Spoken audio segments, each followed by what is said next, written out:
Hoje o Fórum lançou a segunda edição do relatório Violência contra Meninas e Mulheres no primeiro semestre de 2023, onde a gente analisou os números de feminicídio, homicídio feminino, estupro e estupro de vulnerável. O que chama a atenção esse ano é o crescimento no número de feminicídios. A gente teve aí um aumento de 2,6 na taxa, e vale destacar que o feminicídio é uma qualificadora do homicídio. Ele foi incluído no Código Penal em 2015. A gente teve esse aumento de 2,6 em relação ao primeiro semestre de 2022. E embora todas as regiões elas tenham diminuído a sua taxa, o Sudeste foi a única que cresceu. São Paulo puxa esse crescimento com aumento aí de 33,7 na variação da taxa. E o Distrito Federal a gente também chama atenção, porque embora ele esteja numa região que diminuiu, né, em que os números de feminicídio eles diminuíram, ao passo que em 2022 a gente teve 6 casos no primeiro semestre, esse ano a gente teve 21. A gente tem aí um aumento de 250% na variação da taxa, e nos chama muito a atenção esse aumento, porque é um aumento exponencial, a gente não viu nenhum outro estado tendo esse aumento tão grande. Embora ele esteja numa região em que os números diminuíram, ele se destaca, assim como São Paulo, né, a gente chama atenção para esse aumento, assim como a gente chama atenção para o aumento no estado de São Paulo.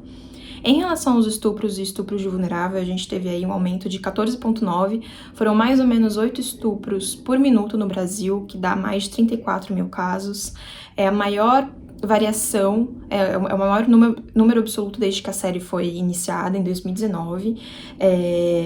A gente teve um aumento aí, em relação aos números totais, a gente tem 74,5 de estupro de vulnerável e 25,5 de estupro. Então, as pessoas vulneráveis, meninas e mulheres vulneráveis, menores de idade, enfim, todas as questões que qualificam a vulnerabilidade de uma pessoa, elas estão mais expostas ao estupro do que mulheres adultas e sem nenhuma questão de vulnerabilidade. Então, a gente chama atenção para isso também.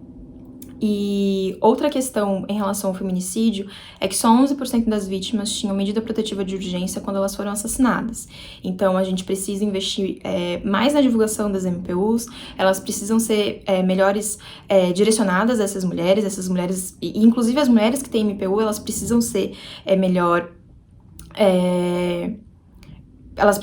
assistidas, né, para que essa morte não aconteça, né, para que o feminicídio não ocorra. Então, mesmo com a medida protetiva de urgência, isso não significa que a mulher ela tá imune de ser assassinada, né? A gente vê aí que esses 11% de mulheres, elas tinham MPU e elas foram, mesmo assim, vítimas de feminicídio. Então, a gente precisa dar mais assistência para essas mulheres com as MPUs, e a gente precisa que o maior número de mulheres solicite essa medida e que isso seja amplamente divulgado, de que a mulher vítima de violência doméstica ela tem sim o direito de pedir a MPU. Em alguns estados ele é expedido na hora, a mulher não precisa ficar esperando nenhum período de tempo para que ela tenha essa garantia.